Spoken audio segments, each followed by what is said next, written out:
നമ്മളിൽ നിന്ന് പുതിയതായിട്ട് വന്നു കഴിഞ്ഞാലും പോയ പങ്കുണ്ട് ഈ ചായക്ക്. തികച്ചും സങ്കുചിതമായ ഒരു സമരകാലത്ത് മാറിക്കൊണ്ടിരിക്കുകയാണ്. ഞാൻ ഇന്നലെ ഒരു മതങ്ങളുടെ പേരിൽ മനുഷ്യനെ അവരിൽ ഒരാളായി മാറുക എന്നുള്ളത് ഇന്ന് ഈ കാലത്ത് ഏറ്റവും പ്രയാസമുള്ള കാലത്ത്, അങ്ങനെയുള്ള ഒരു കലികാലത്ത് ജീവിച്ചുകൊണ്ടിരിക്കുന്ന നമ്മൾ, അല്ലെങ്കിൽ കാളിമ പൂണ്ടൊരു കാലത്ത് ഒന്നും കാണുന്നില്ല, ഇരുട്ട് മാത്രമുള്ള സ്ഥലങ്ങളിൽ വെളിച്ചത്തിന്റെ വെൺചരാതുകളെ ഊതി ഊതി തോൽപ്പിച്ചുകൊണ്ട് അതിനെ കെടുത്തുവാൻ വേണ്ടി ആളുകൾ ശ്രമിച്ചുകൊണ്ടിരിക്കുമ്പോൾ ആ ശ്രമത്തെ തോൽപ്പിക്കുക എന്നുള്ളത്, അതെ, അവരെന്നെ സ്നേഹിക്കുവാൻ ഇതരെന്നെ സ്നേഹമൊക്കെ ഇന്ന് മാറി തണലായിക്കൊണ്ടിരിക്കുന്നു സംഗതിയാണ്. തണൽമര ചുവടുകൾ നമുക്കതിലൂടെ ദർശിക്കാൻ സാധിക്കുന്നുണ്ട്. സൗഹൃദം ഉണ്ടാകുക, ബന്ധങ്ങളും ചേർത്ത് പിടിക്കേണ്ട, അതോടൊപ്പം തന്നെ ഒരു സന്തോഷത്തിന്റെ വീക്ഷിക്കുന്നു. ഇവിടെ പറഞ്ഞതുപോലെ SYSന്റെ സംസ്ഥാന സമ്മേളനവുമായി ബന്ധപ്പെട്ടുകൊണ്ട് അതിൻ്റെ പ്രചരണ പരിപാടി എന്നുള്ള നിലയിലാണ് ഇത്തരത്തിൽ ഒരു സൗഹൃദ ചായ എന്ന തലക്കെട്ടോടുകൂടി ഒരു പ്രോഗ്രാം ഇവിടെ സംഘടിപ്പിച്ചിട്ടുണ്ട്. ഈ പരിപാടിയുടെ ആശയത്തെ സംബന്ധിച്ചിടത്തോളം ഞാൻ വരുന്നതിന് മുമ്പ് തന്നെ നിങ്ങളോട് സംസാരിച്ചിട്ടുള്ളവരെല്ലാം വിശദമായി പ്രതിപാദിച്ച് കാണുമെന്നാണ് ഞാൻ കരുതുന്നത്. ഞാൻ വന്ന സമയത്ത് സുരേഷും അതിനുശേഷം അമീർ സക്കാഫിയും ഒക്കെ പറഞ്ഞത്, നമ്മുടെ മനുഷ്യർക്കിടയിൽ മതപരമായ അല്ലെങ്കിൽ വംശീയപരമായ ചിന്തകൾക്കപ്പുറത്ത് ഒരു ഏകമനസ്കരായി കഴിയേണ്ട, അല്ലെങ്കിൽ അങ്ങനെ കഴിഞ്ഞു പോകുന്ന കാര്യങ്ങളെക്കുറിച്ചാണ്. പരസ്പരം കൊണ്ടും കൊടുത്തും സ്നേഹത്തോടെ, സൗഹൃദത്തോടെ, സാഹോദര്യത്തോടെ ജീവിച്ചു പോകുന്ന പൂർവ്വകാലത്തെക്കുറിച്ച് അവർ പരാമർശിക്കുകയുണ്ടായി. മനുഷ്യരെന്നുള്ള നിലയിൽ നമ്മൾ എപ്പോഴും ആഗ്രഹിക്കുന്നത് കലാപകലുഷിതമായ ഒരു സാഹചര്യത്തെയല്ല. എല്ലാവരുടെയും വികാരങ്ങളെയൊക്കെ പരസ്പരം മാനിച്ചുകൊണ്ട്, പങ്കുവെച്ചുകൊണ്ട്, അല്ലെങ്കിൽ അതിനെ ആദരിച്ചുകൊണ്ട്, പരസ്പരം ഉൾക്കൊണ്ടുകൊണ്ട് സ്നേഹത്തോടുകൂടി ജീവിക്കുന്ന ഒരന്തരീക്ഷമാണ് എല്ലാവരുടെയും മനസ്സിലുള്ളത്. ഏത് മതത്തിൽപ്പെട്ടവരായാലും ജാതിയിൽപ്പെട്ടവരായാലും അവരുടെയൊക്കെ മനസ്സിലുള്ളൊരു കാര്യം അതാണ്. പക്ഷേ അതിനിടയിൽ വിഷം കലക്കുന്നതിന് വേണ്ടി, അല്ലെങ്കിൽ ആ സൗഹൃദത്തെ ഇല്ലായ്മ ചെയ്യുന്നതിന് വേണ്ടി ബോധപൂർവം പരിശ്രമിക്കുന്ന പല ആളുകളുണ്ട്. അത്തരം പരിശ്രമം നടത്തുന്നവർക്ക് പതുക്കെ പതുക്കെ അനുകൂലമായ ഒരു സാഹചര്യം ഈ കേരളത്തിലും ഉരുത്തിരിഞ്ഞു വരുന്നു എന്നുള്ളതാണ് ഇന്നത്തെ ഏറ്റവും ദൗർഭാഗ്യകരമായ ഒരു കാര്യമെന്ന്. വിദ്യാസമ്പന്നരെന്ന് നമ്മൾ പറയുന്ന, അല്ലെങ്കിൽ നമ്മൾ കരുതപ്പെടുന്ന, നമ്മളെക്കാൾ മേലെ തട്ടിലുള്ളവർ, നമ്മളെക്കാൾ പ്രാപ്തിയുള്ളവർ, നമ്മളെക്കാൾ ഉന്നതര എന്നുള്ള നിലയിൽ നമ്മൾ പരിഗണിക്കപ്പെടുന്ന ആളുകൾ, ആ ആളുകൾക്കിടയിലാണ് ഇത്തരത്തിലുള്ള, ഇപ്പോൾ കഴിഞ്ഞ ഏതാനും ആഴ്ചകൾക്ക് മുമ്പാണ് ഒരു IAS ഓഫീസറുടെ പേരിൽ കേസെടുക്കുന്നത്. അയാളുടെ നേതൃത്വത്തിൽ തന്നെ ഒരു വാട്സപ്പ് ഗ്രൂപ്പ്, ഇപ്പോൾ മുമ്പത്തെ പോലല്ല. ഏറ്റവും വലിയ ഒരു പ്രശ്നം എന്ന് പറയുന്നത്, ഈ സാഹചര്യങ്ങൾ മാറുന്നതിനനുസരിച്ച്, അല്ലെങ്കിൽ സൗകര്യങ്ങൾ കൂടുന്നതിനനുസരിച്ച്, വാർത്താവിനിമയ സംവിധാനങ്ങൾ മെച്ചപ്പെടുന്നതിനനുസരിച്ച് മനുഷ്യരുടെ നിലവാരം കുറഞ്ഞു വരികയാണ്. പണ്ട് കാലത്ത് ഇന്ന് നമ്മൾ ആസ്വദിക്കുന്ന കാര്യങ്ങളൊന്നുമില്ല. പക്ഷെ അന്ന് മനുഷ്യർക്കിടയിൽ വലിയ സ്നേഹവും സൗഹാർദ്ദവും ഒക്കെ ആയിരുന്നു. ഇന്നിപ്പോൾ സോഷ്യൽ മീഡിയ പ്ലാറ്റ്ഫോം ഉൾപ്പെടെയുള്ള കാര്യങ്ങളുണ്ട്. അങ്ങനെയുള്ള കാര്യങ്ങൾ വരുമ്പോഴുള്ളൊരു പ്രശ്നം എന്താണെന്ന് വെച്ചാൽ, അത്തരം സാഹചര്യങ്ങൾ ഉപയോഗപ്പെടുത്തി മുമ്പ് കാലത്തൊന്നുമില്ലാത്ത വിധത്തിൽ ആളുകൾക്കിടയിൽ മതപരമായ ചേരിതിരിവിന്റെ, വർഗീയതയുടെ വിഷവിത്തുകൾ വിതക്കുന്നതിന് വേണ്ടി ആളുകൾ പരിശ്രമിക്കുന്നു എന്നുള്ളതാണ്.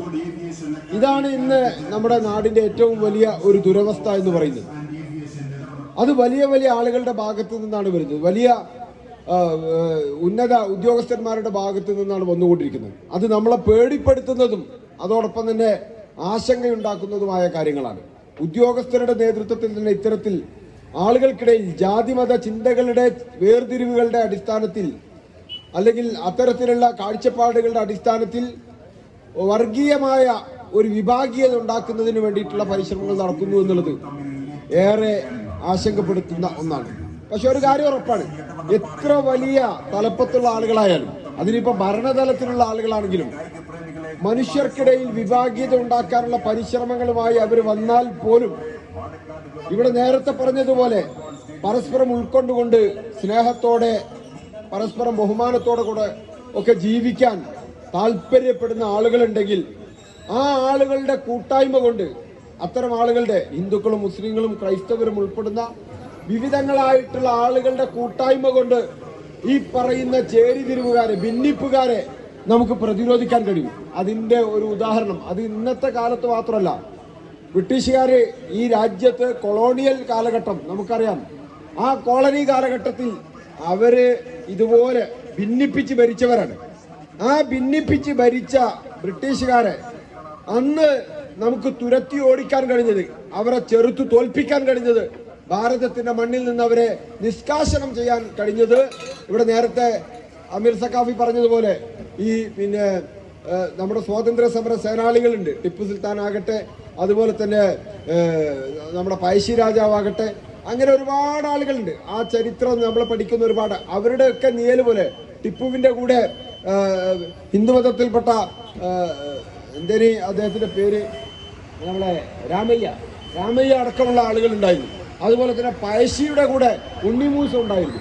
അങ്ങനെ കുഞ്ഞാലി മരക്കാരുടെ കൂടെ ഹിന്ദുമതത്തിൽപ്പെട്ട ആളുകളായിരുന്നു അദ്ദേഹത്തിന്റെ നിഴലുകളായി, സഹപ്രവർത്തകരായി ഉണ്ടായിരുന്നത്. അങ്ങനെ പരസ്പരം ചേർന്ന് നിന്നാണ് നമ്മൾ ബ്രിട്ടീഷുകാരെ തുരത്തിയത്.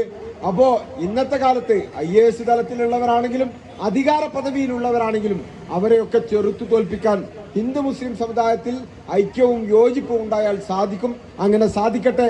അത്തരത്തിലുള്ള ആശയങ്ങൾക്ക് കരുത്തു പകരാൻ ഇതുപോലെയുള്ള സൗഹൃദ സംഗമങ്ങൾക്ക് സാധ്യമാകും. അതുകൊണ്ട് തന്നെ വളരെ പ്രസക്തമാണ് ഈ കൂട്ടായ്മ. ഇതിന്റെ പിന്നിൽ പ്രവർത്തിച്ചവരെ അഭിനന്ദിച്ചുകൊണ്ട് ഞാൻ അവസാനിപ്പിക്കുന്നു. അസ്സലാമു അലൈക്കും വറഹ്മത്തുള്ളാഹി വബറകാതുഹു. രാഷ്ട്രീയ നേതാക്കന്മാരും സംസാരിക്കാനുണ്ട്. ഈ ഡിസംബർ മാസം 27, 28 തീയതികളിൽ നടക്കുന്ന കേരള യുവജന സമ്മേളനത്തിന് ഇന്ത്യൻ കമ്മ്യൂണിസ്റ്റ് പാർട്ടിയുടെ എല്ലാവിധ വിജയം ആശംസകളും നേർന്നുകൊള്ളുന്നു. ഞാൻ എന്റെ വാക്കുകൾ നിർത്തുന്നു. യൂത്ത് കോൺഗ്രസ് നേതാവ് ജയ്സൽ എളമരം നമ്മോട് ആശംസകൾ അർപ്പിച്ച് സംസാരിക്കുന്നു.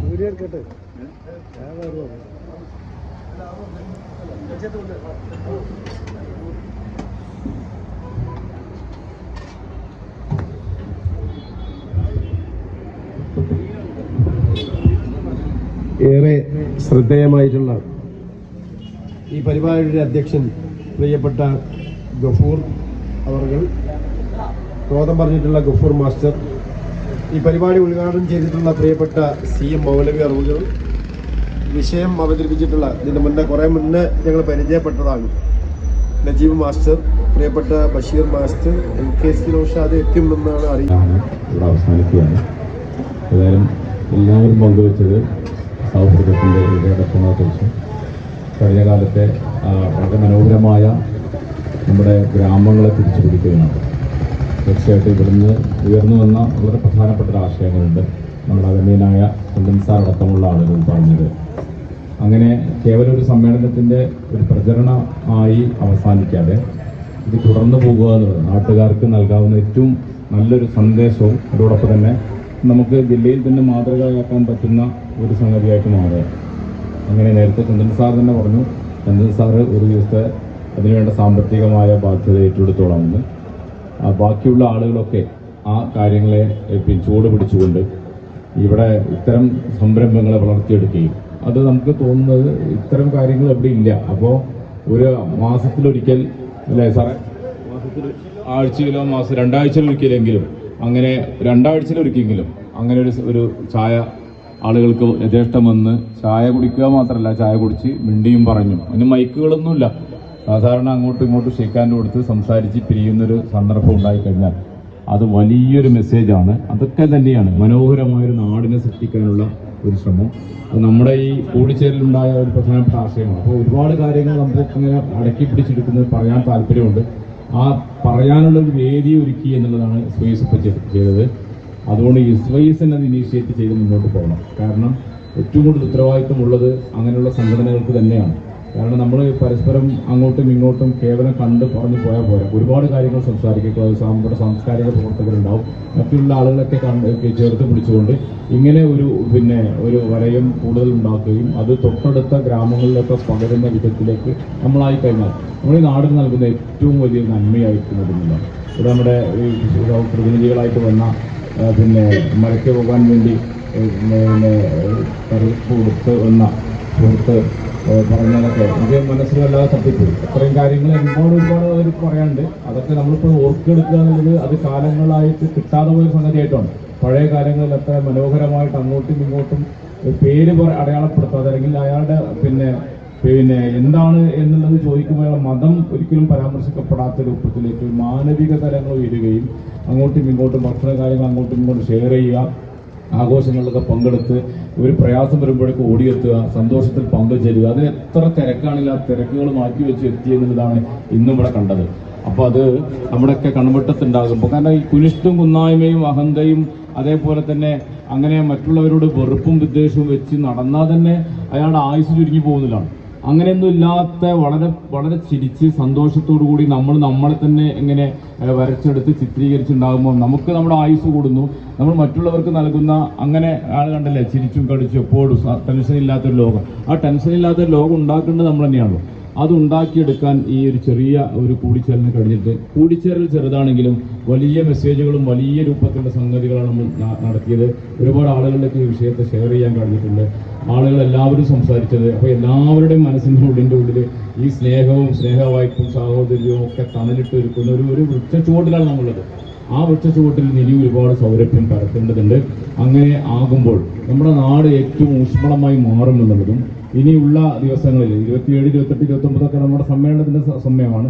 ആ സമ്മേളനം സമാപന സമ്മേളനമല്ല.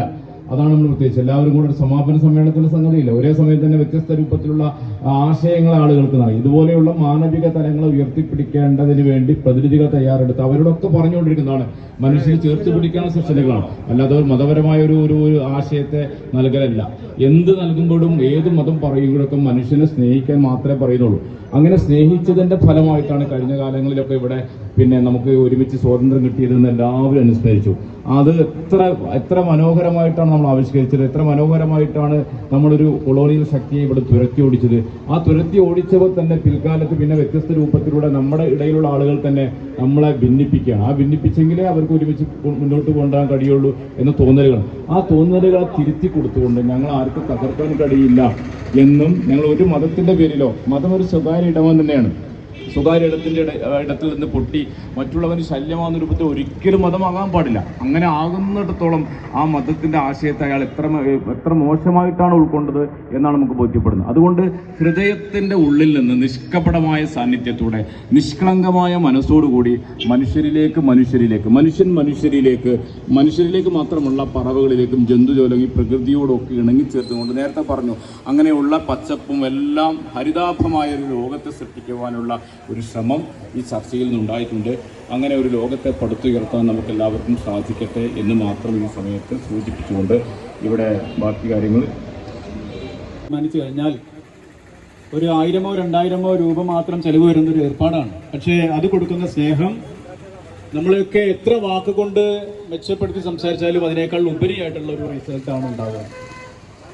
കാരണം അങ്ങനെയുള്ള മക്കാനികൾ, സ്നേഹത്തിന്റെ കടകൾ കുറഞ്ഞു വരുന്ന കാലഘട്ടമാണ് ഇപ്പോൾ.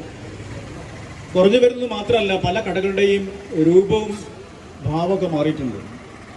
അപ്പൊ തള്ളുക, വലിക്കുക തുടങ്ങിയ വാതിലുള്ള കടകളാണ്. അപ്പൊ തള്ളാനും വലിക്കാനൊന്നും പറ്റാത്ത ആളുകൾക്ക് അങ്ങാടിയിൽ ഇത്തരം കടയിലൊന്നും കയറി എന്തെങ്കിലും വാങ്ങാനോ കഴിക്കാനോ സൗഹൃദം പങ്കിടാനോ ഇല്ല. മാത്രമല്ല, ഏതാനും സീറ്റുകളെ ഉണ്ടാവുള്ളൂ. ആ സീറ്റുകൾ കുറച്ച് സമയത്തേക്ക് വരുന്ന ആളുകൾ ഇരിക്കാം, കാര്യം കഴിഞ്ഞാൽ നമ്മൾ സീറ്റ് കാലാക്കി പോന്നിട്ട് വേറെ ആളുകൾക്ക് ഇരിക്കാനുള്ള ഇടങ്ങളാണ്. നമ്മളൊക്കെ ചെറുപ്പകാലങ്ങൾ കണ്ടിട്ടില്ല. ചെറുപ്പകാലം എന്ന് പറഞ്ഞുകൊണ്ട് എപ്പോഴും ഉണ്ട് ഇവിടെ. അപ്പൊ തത്തങ്ങോട്ട് പോയി കഴിഞ്ഞാൽ ഇടവണ്ണപ്പാറ ഭാഗത്ത് മക്കാനികൾ കാണാം, നൂഞ്ഞിക്കര ഭാഗത്ത് കാണാം, അനന്തായൂർ കാണാം, ആക്കോട് കാണാം, മുണ്ടുമുഴിയും അവിടെ ഇവിടെ ആയിട്ട് ഒരു ലക്ഷണം പോലെ ഉണ്ട്. അപ്പൊ അങ്ങനെ നമ്മുടെ ഗ്രാമങ്ങളിൽ നിന്ന് ഇത്തരം മക്കാനികൾ കടന്നുപോയിട്ടില്ല. അവിടേക്കുള്ള നല്ലൊരു ഊർജം കൂടിയാണ് ഇത്തരം പരിപാടി. അപ്പോൾ അവിടെ കൂടുന്ന ആളുകൾ സംസാരിക്കുമ്പോൾ നമുക്ക് തോന്നുന്ന ഒരുപാട് കാര്യങ്ങളുണ്ട്. നമ്മളൊക്കെ അധിക നേരം അവരോടൊപ്പം ചെലവഴിക്കാൻ ഭാഗ്യം കിട്ടാതെ പോയ ആളുകളാണ്. പക്ഷെ അവർ സംസാരിക്കുമ്പോൾ ഒരു മനുഷ്യന്, ഒരു സമൂഹത്തിന്, ഒരു വീടിനൊക്കെ ആവശ്യമുള്ള എല്ലാ കാര്യങ്ങളും അത്തരം അങ്ങാടിയിൽ വരുന്നുണ്ട്, അത്തരം കടയിൽ വരുന്നുണ്ട്. അത് സാമ്പത്തികമാവട്ടെ, രാഷ്ട്രീയ. എന്നെ ഈ പരിപാടിയിലേക്ക് ക്ഷണിച്ച സമയത്ത് എന്ത് തിരക്കുണ്ടെങ്കിലും ഇതിലെത്തിപ്പെടണം എന്നുള്ള ഒരാഗ്രഹത്തോടുകൂടിയാണ് ഞാൻ ഇവിടെ എത്തിപ്പെട്ടത്. ഞാൻ മറ്റൊരു പ്രോഗ്രാം നടക്കുന്ന സ്ഥലത്തുനിന്ന് അത് തീരുന്നതിന് മുമ്പ് വന്നതാണ്. എൻ്റെ ട്രോമ കേരള സഹപ്രവർത്തകനും മാപ്പിള കലാരചയിതാവും ഗാനരചയിതാവുമായ ടി കെ എം കുട്ടിക്കനെ മാപ്പിള കലാ അക്കാദമി ആദരിക്കുന്ന